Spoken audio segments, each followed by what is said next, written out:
नमस्कार विद्यार्थी मित्रांनो, अभ्यास मित्र परिवारामध्ये तुम्हा सर्वांचं स्वागत आहे। मित्रांनो, आजचा आपला मुद्दा इतका महत्त्वाचा आहे की ज्याने हजार कुटुंबाचा जो काही प्रश्न आहे उपजीविकेचा तो सॉल्व्ह होऊ शकतो। तो अत्यंत महत्त्वाचा मुद्दा आहे आणि या मुद्द्यावर आपल्याला सगळ्यांना मिळून प्रयत्न करायचे। या मुद्द्याला जर आपण हात घातला आणि सगळ्यांनी मिळून जर व्यवस्थित प्रयत्न केले तरी कमीत कमी 1000 कुटुंबाचं भलं होणार आहे आणि त्याचबरोबर 1000 मुलांना म्हणजे 1000 मुलांना जॉब लागणार आहे आणि गटकचा कट ऑफ इतका खाली येणार आहे तुम्ही त्याचा विचार सुद्धा करू शकत नाही। मग तो आजचा मुद्दा आपला कोणता आहे तर ऑप्टिंग आउट, यालाच मराठीमध्ये म्हटलं तर भरती प्रक्रियेमधून बाहेर पडणं। आता काय आहे ऑप्टिंग आउट किंवा भरती प्रक्रियेमधून बाहेर पडणं? तर बघा, मुलांचं काही जे मुलं आहे आपल्यामधील त्यांचं यावर डिस्कशन चालू आहे, पण हे डिस्कशन मोठ्या प्रमाणात होणं गरजेचं आहे। पहिले आपण संकल्पना समजून घेऊ ऑप्टिंग आउट नेमकं काय आहे आणि त्यानंतर बाकी गोष्टीवर चर्चा करूया। बघा, ऑप्टिंग आउट भरती प्रक्रियेमधून बाहेर पडणं म्हणजे काय तर समजून एखादा विद्यार्थी तो हुशार आहे, त्याने राज्यसेवेचा अभ्यास केलेला आहे, जबरदस्त अभ्यास झालेला आहे, राज्यसेवेची मेन्स काढली त्याने, त्यानंतर PSIच्या मेन्सला आहे, STIच्या मेन्सला आहे, ASOच्या मेन्सला आहे, त्यानंतर आपण जर बघितलं तलाठी, नगर परिषद, सहकार, फॉरेस्ट, न्यायालय अशा अनेक परीक्षा यावर्षी झालेल्या आहे, यांचे सुद्धा तो जवळपास क्वालिफाय होईल अशा कंडिशन मध्ये किंवा पास होईल या सिच्युएशन मध्ये। पण आता काही मुलं काय करतात, सेफ स्कोर असूनही त्यांना काय करायचं असतं की समजून राज्यसेवेमधून पोस्ट निघते हे त्यांना माहिती आहे, राज्यसेवेमधून पोस्ट निघते हे त्यांना माहिती आहे, त्यांची मेन्स चांगली गेलेली आहे, सगळं एकदम व्यवस्थित आहे, ते समजून घे STIला सुद्धा ते क्वालिफाय होतात, STIला सुद्धा जे काही समजून घे जी काही गुणवत्ता यादी लागते त्यामध्ये ते टॉपला आहे। मग अशा विद्यार्थ्यांनी काय करायला पाहिजे, 2-2 पोस्ट होल्ड करून ठेवण्यापेक्षा त्यांनी एका पोस्टचा काय करायला पाहिजे, भरती प्रक्रियेमधून बाहेर पडायला पाहिजे, त्यांनी ऑप्टिंग आउटचा ऑप्शन निवडायला पाहिजे। जर त्यांनी समजून घ्या की एखाद्या पोस्टमधून बाहेर पडलं तर त्यांना काय होऊ शकतं, ती पोस्ट दुसऱ्या विद्यार्थ्याला मिळू शकते आणि त्याचा फायदा दुसऱ्या विद्यार्थ्याला होऊ शकतो। मग आता बघा इथं ऑप्टिंग आउटचं महत्त्व काय आहे तर बघा, एक मुलाने मेसेज टाकला होता, जगातील सर्वश्रेष्ठ दान कोणतं आहे, रक्तदान, अवयवदान, नेत्रदान की ऑप्टिंग आउट? तरी ते सगळं ऑप्टिंग आउटला इतकं महत्त्व देते कारण विषय असा आहे मित्रांनो की अनेक कुटुंबाच्या उपजीविकेचा प्रश्न आहे।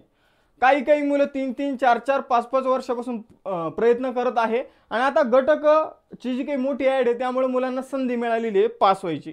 मग आता ऑप्टिंग आउटचं म्हणजे नेमका विषय काय तो आता आपण बघूया।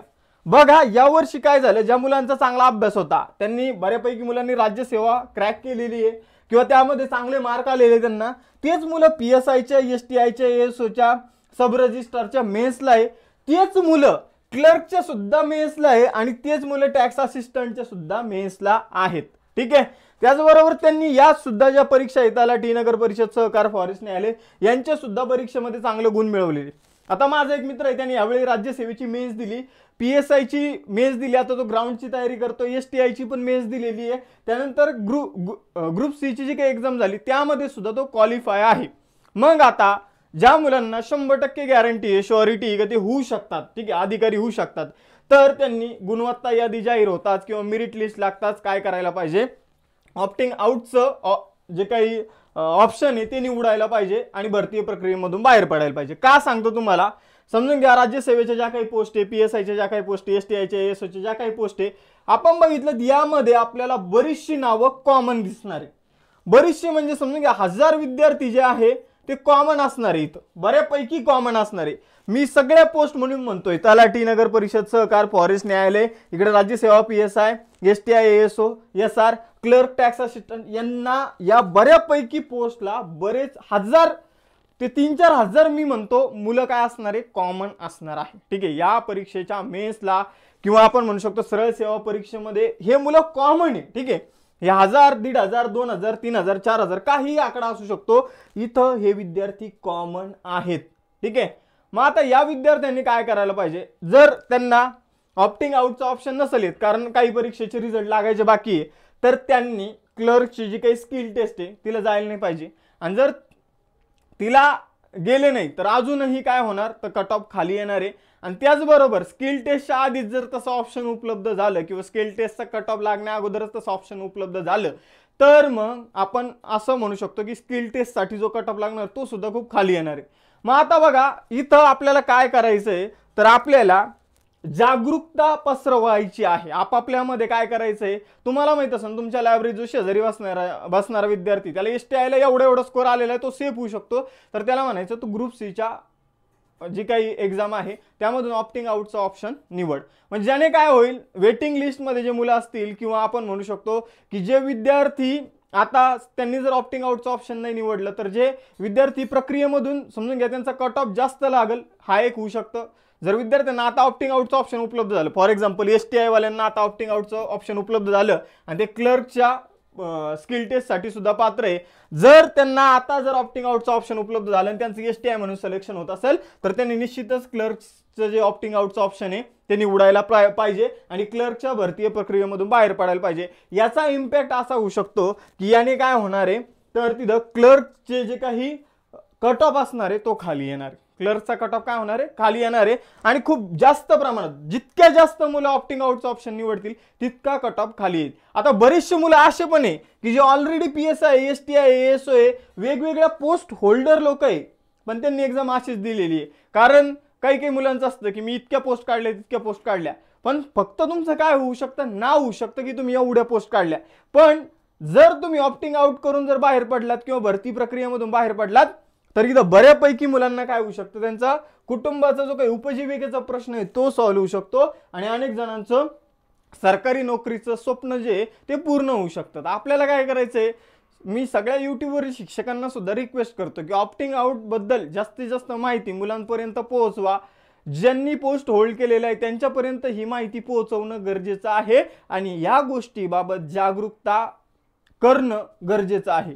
मी मुलांचे बरेचसे मेसेज बघितले की 7,000 एवढे ऐतिहासिक जागा आहे, हा जो कट ऑफ आहे हा 70 पर्यंत 80 पर्यंत सुद्धा खाली येऊ शकतो जर सगळ्यांनी यावर व्यवस्थितपणे निर्णय घेतले तर. त्याचबरोबर जर आपण बघितलं तर 90% विद्यार्थी जे क्लर्क मध्ये असणारे ते वेगवेगळ्या एक्झाम मध्ये कॉमन विद्यार्थी, मी म्हणतो 90% नका पकडू, इथं समजा 60 ते 70% विद्यार्थी तर 100% कॉमन आहे. ठीक आहे, 60 ते 70% विद्यार्थी जे सिलेक्ट झालेले स्किल टेस्टसाठी ते या एक्झामच्या मेन्सला सुद्धा कॉमन आहे.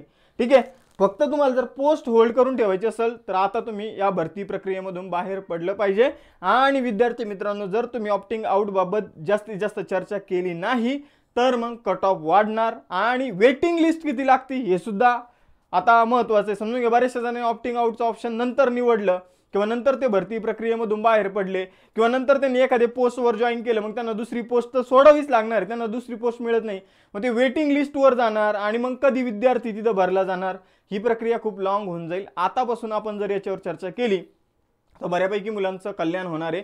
त्यामुळे तुम्ही याबाबत जास्तीत जास्त विद्यार्थ्यांपर्यंत माहिती पोहोचवा जेणेकरून स्किल टेस्टसाठी सुद्धा कट ऑफ कमी लागू शकतो. ठीक आहे, त्याचबरोबर जर आपण बघितलं तर तुम्ही याबाबत जागरूकता जर पसरवली तर ज्यांनी ऑलरेडी पोस्टवर आहे ते, ठीक आहे, जे समजून एखादं STI आहे आणि त्यांनी असंच म्हणून क्लर्कची एक्झाम दिली होती, तर त्यांनी जर समजून घ्या इथं क्लर्कसाठी जर ऑप्टिंग आउटचं ऑप्शन निवडलं तर मग बऱ्यापैकी मुलांना तिथं संधी मिळणार आहे. बरेचसे मुलं इतक्या पोस्ट काढले तितक्या पोस्ट काढले यासाठी सुद्धा काय करतात तर पद जे ते सोडत नाही, तर तुम्ही पद निश्चितच सोडायला पाहिजे, बाकीच्या मुलांना सुद्धा चान्स द्यायला पाहिजे. ठीक आहे, मी काय म्हणतो, जर तुम्ही 100% गॅरंटी असाल की तुम्ही STI होऊ शकता किंवा PSI होऊ शकता किंवा ASO होऊ शकता, तर कशाला उगाच बाकीच्यांचं नुकसान करतात, तुम्ही ते पद सोडून द्या आणि जे जे टॉपर आहे त्यापर्यंत हा मुद्दा पोहोचवा आणि स्वतःहून काय करा की ऑप्टिंग आउटचं ऑप्शन निवडा.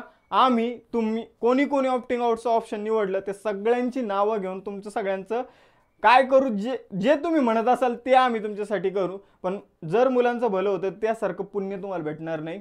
नक्की ऑप्टिंग आउटचं ऑप्शन निवडा आणि मुलांना नक्की याबाबत जागृती करायला विसरू नका. धन्यवाद.